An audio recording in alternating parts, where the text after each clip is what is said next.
reasons that real estate agents are not successful in real estate comes down to three things and three things only. One, they don't know the sales process well enough. They don't know how to close deals. Number two, they're not producing enough top lead funnel growth. Number three, Big it up, big it up. Yep. Hear in my voice. Yeah. Here we go. Yeah. Here we go. Well, welcome to Let's Talk Real. We are here with Brant Levine, the Director of Account Management at KV Core, and new now with the merger of taking over Boomtown. I think you've got, like 500,000 accounts now? Something like that, 500,000 accounts? Yeah. So big ball in here in the tech, CRM, real I don't estate. know about all that, but Right. But tell us a little bit about what you do at KV Core. so I'm the Director of Account Management. What that means is accounts that have signed up, they get an account manager that falls under my jurisdiction. We make sure that they're on the pathway to success, and they're not only leveraging the tool to the best of their abilities, but we help them learn what other top producers are doing and how to leverage their business better so they can see more success in real estate. And that's really what it all comes down to. All right. And so before, I think anyone that's in the real estate space knows who KV Core is and knows who Boomtown is. And now that they're together, tell us a little bit about, if you can, what you know, at least, some of the advantages of now of having kind of getting two for one. It's two of arguably the biggest players in the game, right? And we just joined forces. Inevitably, that's going to look like something much more remarkable than what we see today, which is already remarkable. But it's going to give agents and teams and brokers powers that they never had before and give them a real competitive advantage over what other folks are using. So it's really exciting to see how it takes hold of the real estate community, see what comes up, see how teams and agents react to this news, because it's all going to be positive for them at the outset.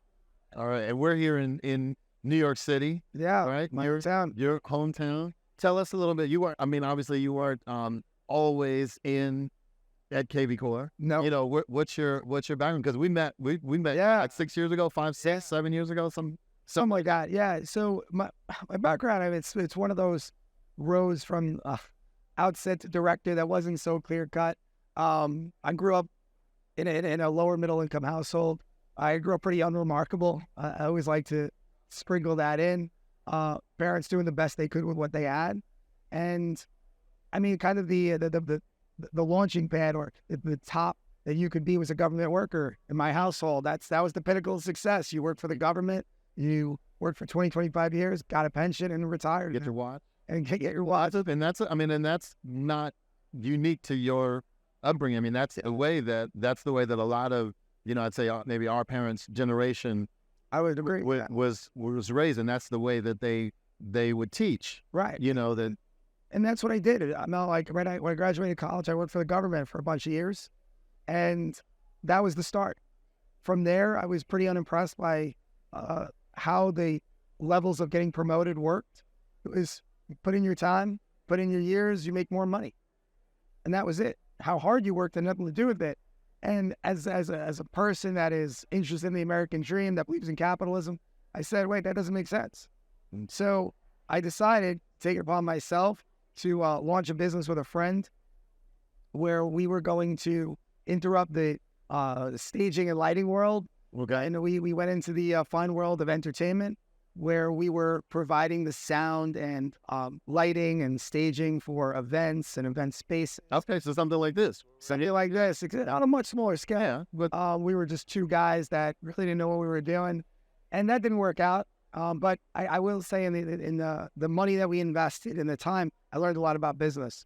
I was able to transfer that skill set into sales, and eventually found my way to Zillow, which is where you and I met. I was working at Zillow selling premier agent ads to broker owners across the U.S. You are a broker owner in the U.S., and that's how we cross paths. And I remember saying to you, and this was kind of the funny joke to me, was I was helping so many people make so many millions of dollars that I wasn't doing it for myself. And we were just having a couple of libations, and you were like, well, if you feel you can do it, just do it. And that conversation happened in October 2019. I went home, I thought about it, and I started the process of getting my license within a week or two after that. And by March of 2020, in the midst of the pandemic, I actually left Zillow and pursued residential real estate with a friend of mine and helped him scale out and grow his team. So you left your, we have a couple of drinks. I give a couple of suggestions, thoughts, thoughts, the things to think about. You quit your cushy Zillow job. Cushy Zillow job. A nice 6-figure salary. Yeah. And what'd your family think about this idea? My wife's mega supportive. I will say that I don't make a decision without consulting her first. She's my partner in crime. I would always say this to anybody out there that's listening or willing to listen to me. Who you choose to spend the rest of your life, this was probably one of the most important decisions you'll ever make. So for me, choosing my wife was a very selective process. I met my wife when I was a little older in life. A lot of people get married in their 20s. I got married in my mid-30s. I really wasn't sure if marriage was for me or which way I was going, but I knew that if I met the right person, that would solidify it. And when I met her, I knew it. And what I'll say to this is, she didn't try to fix me. She didn't try to correct me. She didn't try to make me better. That was not what she was there. She was a companion. She was a friend. She was someone that I could run ideas off of that would hold me critically responsible for things.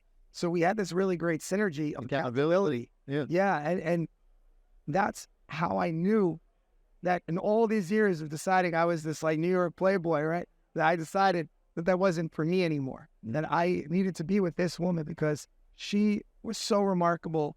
And I knew that together we could start something amazing.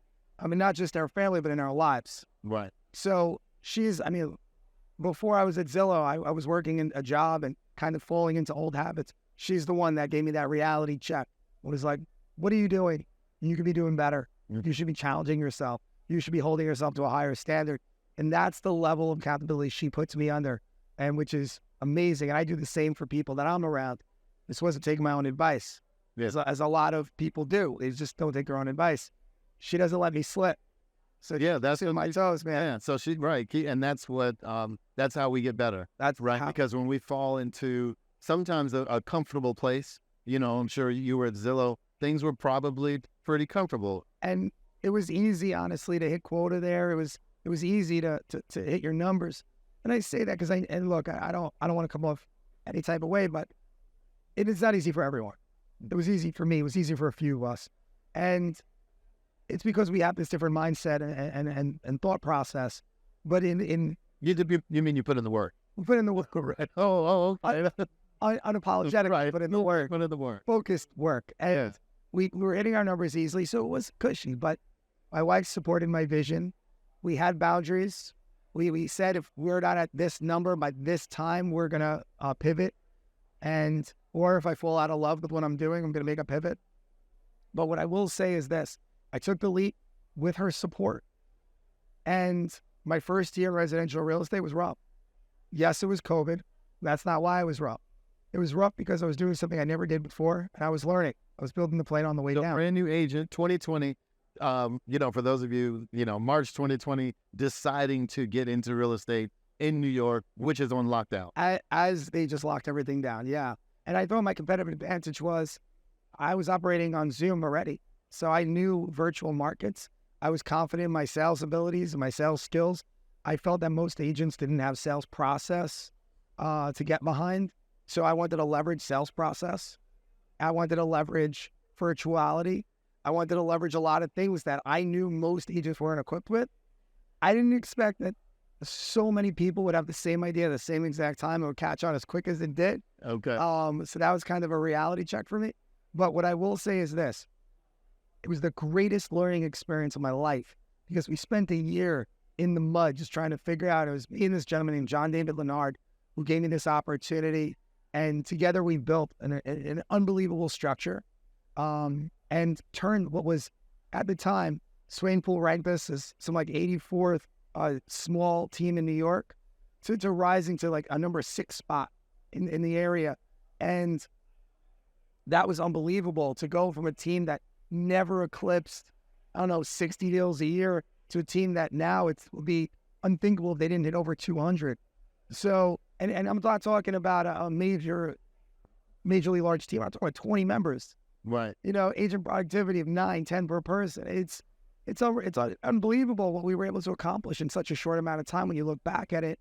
And it was really because John David let me do what I had to do. He focused on what he had to do. We positioned ourselves around good people, listening to folks like you, listening to folks like Veronica Figueroa and Lori Finkelstein, and we were coached by John Cheplack. We had a lot of advantages. We had a lot of advantages. And I will say that that was one of the greatest things that we had. We leveraged our advantages, and we learned from it, and we rolled with it. It was exciting. Yeah. So you join the team. You start the team with your partner. You build it up from the 84th in the top, I guess top 100. You were 84 to number 6. You were doing it. You were also having some life transformations at that time too. Yeah. Tell us a little bit of So what that was like. When we first met and what you look like now. Yeah. Totally different. So the idea of leaving during COVID might scare a lot of people. It's important to also say that I had a newborn child at the same exact time. So my wife signed up on this. We weren't just giving up income. We now had a family, and I gave up my health benefits to do this. So it was a major risk. Yeah, and you weren't as healthy as you are now. Right. And when we met, I was 270 pounds. As you could tell now, I'm not a tall individual, which you maybe can't see it in the camera here on a podcast, but I'm not a tall man. But if you see me in front of you now, I'm under 200 pounds now. And I lost 70 pounds, and it was just hard work, right? That's what I know. I know grit. I know tenacity. I know determination. I didn't get a surgery, not that I knock anyone for getting it. For me, it was finding that I had access to an app called Peloton. I didn't buy the bike. I downloaded the app. It was like $15 a month. They were giving a 90-day free trial. And I'm not sitting here plugging Peloton, but holy moly, it worked for me. I started by walking every day. Those walks turned into walk runs. Those walk runs turned into runs. Those runs turned into more and lifting weights and getting heavier and heavier and heavier. Now, if I don't work out for the hour in the morning, I'm a horrible person to be around because I just crave that workout so much at 5:30 a.m. And that led me to get really fit. But the reason behind it wasn't just so I could get fit during COVID when everyone else was gaining weight, right? Sitting at home. It wasn't so I could say, aha to you. It was really more because I just had a son. I grew up with a heavyset father, and my dad did the best he could with what he had. But what I will say is this: when you're unhealthy, and I'm going to get deep with you right now, when you're unhealthy, it's not just that it's a lifestyle that restricts you from doing things like going fishing or taking flights places or things like that. It doesn't just restrict you in those ways. It restricts you in the conversations that you can have, because if you're living an unhealthy lifestyle, you can't articulate it in a way that makes sense. So that closes the communication loop between your child as well. So it's not that I just didn't get to partake in activities with my father. It's that I didn't get to have open communication with my father either, right? So there's a duality there. You don't get to have that. I had my son. I said, man, I want to be able to share everything with him, and I want him to be able to share everything with me, right? And the way I figured out that I could do that was by not having secrets from him. And that one of the secrets being my fitness. If I'm fit, Right. he will be fit. If I eat healthy, he will eat healthy. And if we do these things and there's nothing that we keep from each other, because there's nothing to keep, there's nothing to hide, there's no secret McDonald's eatings happening, we're going to have a communication loop that's really strong and effective. So I'm not naive. I know my son's going to keep stuff from me when he gets older. That's the real talk. He's going to, because he's going to grow up, and he's going to hide things because there's rights and wrongs. And boys, How old is he? How's shit? Now? He's 3 years old. 3. Boys do stupid stuff. I did stupid stuff. But it's going to create an environment where at least I know that we can have communication, that it's the opportunity for communication is there because there are no secrets. And by those habits, and like what you and I were talking about before, if I am creating great habits at home, he is inspired by those great habits. Like, I'll tell you a quick story that I go to the gym every morning. So he knows I go to the gym every morning. And he says to me the other day, Daddy, I want to run every morning. And I'm like, yeah, you are going to run every morning. Good for you. We're in Miami. Kid orders a veggie burger. He's 3 years old. But he's inspired by health. He's inspired by healthy eating. He's inspired by clean living. So what else is he going to be inspired by? And again, I'm not going to be a micromanager. I'm not going to control the outcome in his life, but at least he has his options working for him. Yeah, and you've set him up for success. And it's not just like you set your agents up for success. And we were talking earlier about the whole teacher learning more than the student. Right. Him ordering the veggie burger means you definitely can't order the crispy fried chicken sandwich. I have to order the veggie burger too, or something healthier. If he sees me not run in the morning, I got to run in the morning, because it's like I can't skip today's workout.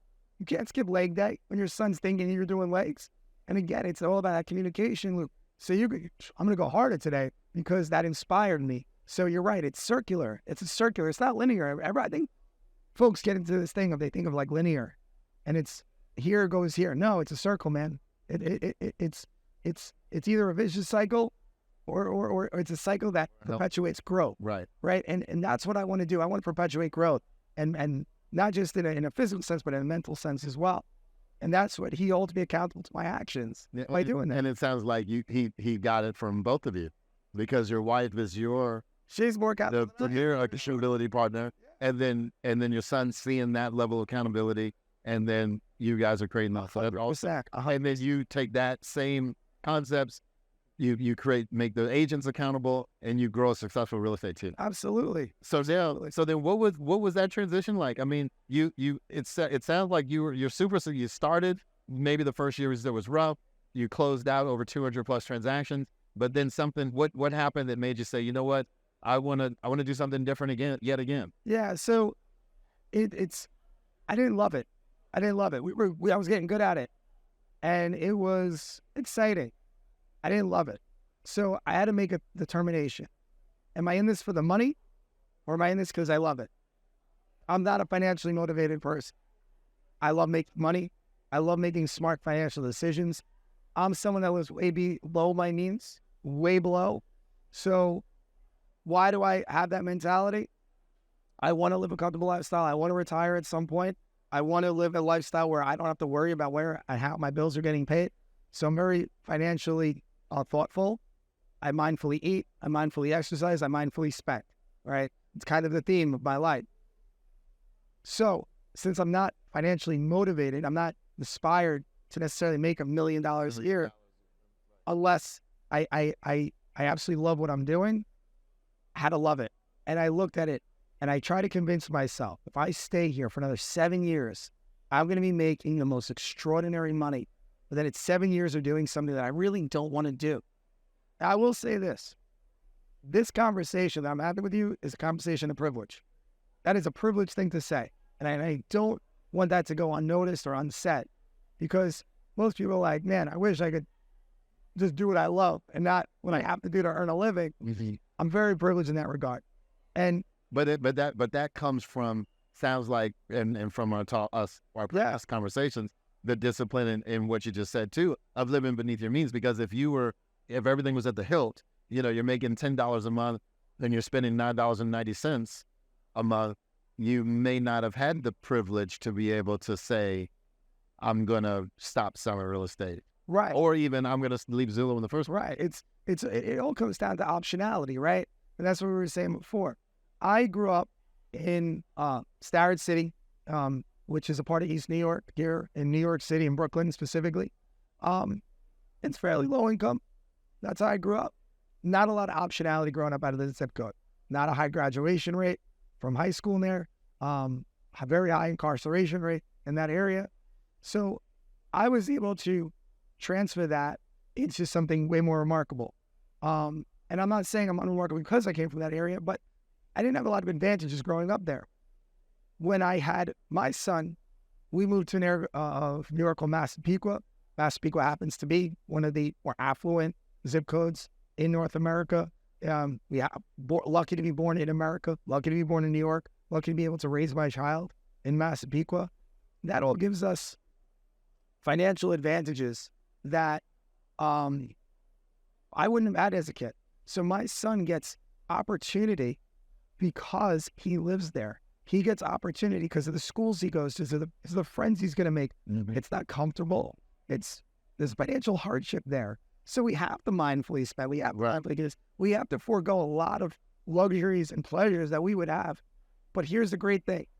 We're giving him optionality that he just wouldn't have otherwise. And now what he does with that optionality is completely up to him. Right. You know, he could choose to do whatever he wants, and that's awesome. That's exciting. But at least the options were there. And it's the same. Yeah, those opportunities. That's what we were talking Yeah, about. it's the same with, you know, my career. I work my tail off, and I see things to their fullest extent, to their completion, because I want to give myself the optionality to look back on it. Now, I'm not someone that won't kill an idea if it's terrible. If I see things are going, if I fail, I fail fast. Right. Right. But when I'm succeeding, I just don't like it. That's on me, man. I started something. I owe it to finish it. And that was a lesson that I have to say. My parents weren't great at teaching that. Right. And I love them dearly, and I love them immensely. But they didn't have that built into them. They didn't build it into me. Again, they did the best they could with what they had. My wife. We all do. Right. My wife, on the other hand, she learned that young. When you start something, you commit to something, you owe it to not just yourself, but to the people around you to finish it. You owe them.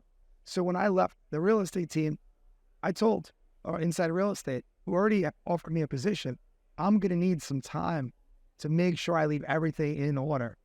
And they were nice enough to let me. Like, they didn't have to. They could have picked someone else for the job. But they liked me. They liked my mentality. And they said, we want that. We want that. And Brant, go ahead and finish it. Yeah, and it shows character. Yeah. I mean, you know, so they know you. They know the grit. So they know that you're going to get the results, but also that you're not going to come and then some shiny new opportunity comes and then you're out. You want to finish what you started, and so that's what you try to say. You have to close that loop, right? It's all about closing loops, and I think that so much of life is that. I was in a relatively awkward argument with Apple over one of my Apple's devices not working, and it was months and months and months long. To be fair, this was my wife's phone, and they were giving her, it was a problem after problem. You got this one. Surprise. Apple's full of problems. Yeah. Go Android, quick. So we got it. So I got, we got this rep. Her name is Taisha on. And Taisha was not only the most remarkable rep I ever spoke to, and I would hire her in a heartbeat if I had the opportunity. She stayed with my wife through the process. She checked in through the check-ins points. And when it was all said and done, she ensured it. She was there closing the loop. She made sure there was never a moment in that whole process that my wife felt like she didn't know what was going on. That's it, right? That's it. That's closing the loop. You got to make sure things are completed in its entirety. You know what? A customer should not know what's going on in a process. That loop should be closed. That's a lesson for salespeople. That's a lesson for accountants. That's a lesson for everybody out there. Don't leave people guessing. Close the loop. And that level of mentality is what attracted me to Inside Real Estate. Inside Real Estate to me, because that's what they think. That's how I think. And customers appreciate it. It's just great to have. And I would say for my team members, I am instilling that in them and that process and the way they think. And my clients, I talk to them about it. Because think about it, at the end of the day, if you're circulating your communication, leaving nothing unsaid, and every single loop closed, there's no confusion. If there's no confusion, there may not be a happy customer. But I will tell you this, there's not an angry customer. Mm-hmm. It's someone that appreciates the work that you're putting in for them. And I do that with everything. Every project, everything, every friendship, it has to be circular. It has to close. Because at the end of the day, if you don't have that, what do you have? You have an open circuit. And you know, if anyone knows anything about electricity, you have an open circuit. Dangerous. You don't have light. We need light in our lives. Yeah. Right? And that's where it all comes in. That's good stuff. So what do you think is next? Now you're getting in your inside real estate career, you know, as the director of client accounts, and the merger. How do you see this growing? I mean, you've got a lot on your plate right now. I mean, there's a lot, but what I see more than anything else, Melvin, is I see an unstoppable force. Right? I see an unstoppable force, and in a really great way. It's going to give so much power to the consumer, beyond anything that they've ever thought before, because they're going to have that optionality that they didn't have before. They're going to have a level of service they didn't have before. They have folks like myself behind the scenes, and I'm not the only person Yeah, I hope so. Right. there's a lot of folks Yeah. that are like me that are on board, that are thinking this way. You're going to see customer empowerment like you've never seen before. I will say this. Reasons that real estate agents are not successful in real estate comes down to three things and three things only. One, they don't know the sales process well enough. They don't know how to close deals, right? That's what it is, number one. Number two, they're not producing enough top lead funnel growth, meaning they're not bringing enough leads in the system, whether that's, doesn't have to be paid, doesn't have to be sphere, it could be a combination. You need to generate 10 to 20 leads a month if you're going to be successful in this business. And number three, you got to be making money. You have to make money. So I'm not necessarily one of those folks that believes you have to be full-time. You have to be full-time. I don't say that. I know that comes with some controversy. And we can get into that another time. But you need those three things. You need to be knowledgeable in the sales process, not just for yourself, but so you can guide your clients. Right. Right? Because if they don't know the sales process, they won't work with you because they're scared. Yeah. Fear, Everyone would prefer certainty over uncertainty. fear is a great unmotivator, right? Or a great motivator, depending how you look at it. In this case, when your client doesn't know how to sell their home or how to buy a home, they're going to back away. So you have to know the process inside, outside, upside down, inside, like every way possible, so you can guide them. So you have to be an expert on the process. The real estate exam does not teach you process. You got to have a mentor. I went to JD when I was in New York. The guy is brilliant, knows the process inside and out. If I was in DMV, I would have went to you because you know the process. You need a mentor. You need a good broker that really not only knows the process, but knows how to teach the process. Right? So you got to learn that. Number two, don't think your friends and family members are going to buy from you because they're not. But you have to milk them for referrals. If you are not providing 10 new leads, 15 new leads every single month, you have no one to sell to. You're not providing top funnel growth. Otherwise, because hoping, wishing, wanting, waiting that a deal's going to happen, it ain't. It's not going to happen. An electric company doesn't want hope No, as a payment. no, they don't want hope as a payment. No one wants hope as a payment. You got to go out and produce that lead. Right. And number two, you got to have money, right? Don't take it out on credit. Don't borrow money. You got to bootstrap this thing, man. This is a small business. You got to throw around nickels like they're manhole covers. It is not something that you can do. Like that. Say that one more time. I got it with Scott Galloway. Throw around nickels like they're manhole covers. You got to be cognizant of everything you're spending because this ain't free, right? You're going to have to pay it back. When Uncle Sam comes down knocking at your door, you got to be ready to pay, right? You're going to either pay in money or you're going to pay in time. And between me and you, I like sleeping in my own bed and I like sitting on a toilet seat with a cover on it. So I'm not playing that game with Uncle Sam. I want to make sure that I am paying my bills on time, that things are taken care of. If that means I got to drive an Uber, if that means I got to deliver food, guess what? I'm doing it. I'm making ends meet by any means possible within legal reasons. I'm making sure that happens because money has to be coming in. Has to. Right. Non-negotiable. And so, yeah, you're going to be burning the candle on many ends here. And it's rough and it's hard. That's why I'm saying, like, some people are like, you got to be a full-time agent. I will be a full-time agent. And I'll be a full-time Uber driver. And I'll be a full-time bank teller. And a full-time dad. A full-time dad. Full-time husband. Yeah. And a full-time, lecturer at church. I'm going to be a full-time everything I do. Because when I'm focused on it, I'm going to do it 100%. 100% of the time. And you got to show up like that. And is it exhausting? Are you going to feel that burn? Yes. Talk about it. Exercise. Eat healthy. It helps. Right? All these things have to happen at once. They're all true at the same time. And you have to do that. And if you're not providing those leads to yourself, your business is going to fail. So you need those three elements. And if you're doing all three of those elements, you're going to see massive success. Yeah. And I think the, putting in the work, like you said, being full-time at whatever it is. So even I will say to a part-time agent, if you got 20 hours a week, it needs to be a full 20 hours, not a half-at. Watching videos of house tours is not moving your business forward. You got to be strategic. I love I love accountability. I love calendar management. Tom Ferry says this thing that I just eat up. It's not in your calendar. It doesn't exist. Therefore, it will not happen. Right. Right. And if I got 20 hours a week, I'm going to block that in my calendar and I'm going to make it happen. I'm going to make it happen. I'm going to figure it out. And if it's uncertain, it's not good. So I got to know when I'm prospecting, when I'm making my calls, and it has to be consistent. I have to know what my work schedule is like. I have to work my tail off and I have to make that money at the time that I can. exercise. I'm going to work out at the same time every single day, no matter what. I'm going to put in time. Maybe I know I only have 30 minutes. I'm going to work out 30 minutes every single day.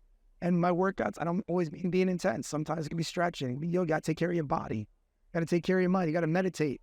Take 5 minutes. It doesn't have to be a long, drawn-out thing. It can be 5 minutes of just silent thought. It doesn't have to be crazy. Spend money mindfully. Don't be crazy about it. If I know I don't need a new pair of shoes and I just got to put some polish on these old ones, I'm just going to put some polish. If I got to fix a hole in my shoe, I'm going to fix a hole in my shoe, because at the end of the day, this money is going to fuel you to do what you want to do. Money buys you back time. Mm-hmm. That's what it buys you back. It doesn't buy you things, it buys you time. And that's how I'm going to leverage, because I think of time in a multiplicities kind of viewpoint. What can I automate? What can I delegate? And then last but not least, what do I have to do? Right? That's Rory Vaden. If you see his TED Talk, he talks about that. And I love that. And I stole that. But that's our time multipliers thing. Time's not linear. You multiply that stuff. Yeah, by leverage. So it's all about leverage. And if I can leverage my money to buy me back time, I'm going to do that. I don't have time to do admin work. I just don't have it. I'm going to hire an admin. I don't have time to call my leads because my schedule's, I'm going to use a company like Localize, and I'm going to have them nurture my leads, or Verse. I'm going to have them nurture my leads. I don't have time to figure out who to call next. Yeah, I'm going to use a CRM like KD Core. Right. Boomtown, a shameless plug, right? I'm gonna do that because it buys me back time. And then you think about the investment that you're putting in. It's no longer a spend; it's an investment in yourself and your time. And I get that back, and I get to hang out with my son, right, and play soccer in the yard. Are you kidding? Of course. Right. It's like that any day. Right? That's where the money goes to. Right. Yeah. Yeah. I think that a lot of agents try to figure out, and a lot of people just in business think of what's the least I can do and get by, or what's the minimum I have to do to make a profit. And I always challenge folks to, what's the most you can do, right, and still make a. What's the most? How you do something is how you do everything, right? So if you're half-assed it here, you're half-assed it somewhere else, and then guess what you are? You're a half-asser. Right. That's it. Right. And in this business and in life, I'm realizing, look, we're a great country, but we're also a very capitalist country, which means it's amazing to be wealthy, and it's equally unamazing to be poor. It's actually extraordinarily harsh here if you're poor. If you're not making a certain amount of income, this is one of the harshest environments that you'll ever live in. But New York? Anywhere. Oh, yeah. Okay, you're constantly reminded how poor you are. Yeah. Right? I remember wearing hand-me-downs on hand-me-downs on hand-me-downs, right? It is not fun. It is not fun, especially when you're walking around the streets of Manhattan. People are driving around in cars that are worth more than your house. Right? So at the end of the day, you have to figure out a way to make it and make yourself better. And you have to level that side of yourself up. So you just have to figure it out by any means necessary. And what I would say to that is there is a way that you can't half-step. There's no room for that here. And you've got to be all in all the time in everything you do, because otherwise you're just half-assing your entire way through life. And guess what? When you die, right? Because we all get there eventually. Yeah. That's what we all have in common, right? We're all going to die. And I know that sounds morbid, Yeah, but it actually, let that be freeing, that there is a timeline, there is an end. And then there's the date that you're born, the date that you died. There's that little dash in between. That dash is where everything happened. That dash is where everything happened. And I want you to visualize what that dash means about you, because the dash looks the same on everyone's tombstone. But what it means about you means a lot. Do you want that to be this person half-assed their way through life? Or you want that person did everything they can to be remarkable? And here's the opportunity they provided, not for themselves, because it's not about us, right? This is lifestyle arbitrage here. Mm-hmm. Me and you were suburban men because we did that for our families, to give them that optionality in that playground and this and that. Lifestyle arbitrage, I gave it up so I could give them something else. That dash could say, I gave all this opportunity in the world to all these people and made it not just my life better, but everybody that touched me lives better. And that's remarkable. Yeah. It's the Martin Luther King saying, that the question, I'm paraphrasing obviously, but the question you should ask yourself is, what can I do for others? And that mentality should be everything. How can I create optionality in my life so I can create optionality in those? And what they do with it is on them, but let me at least give them the path. Right. Help them create those opportunities for them. 100%. That's good stuff. I got a quote of the day. Let me find it here. All right. Humans are creatures of habit. If you quit when things get tough, it gets that much easier to quit the next time. On the other hand, if you force yourself to push through it, the grit begins to grow in you. Travis Bradbury. I love that, man.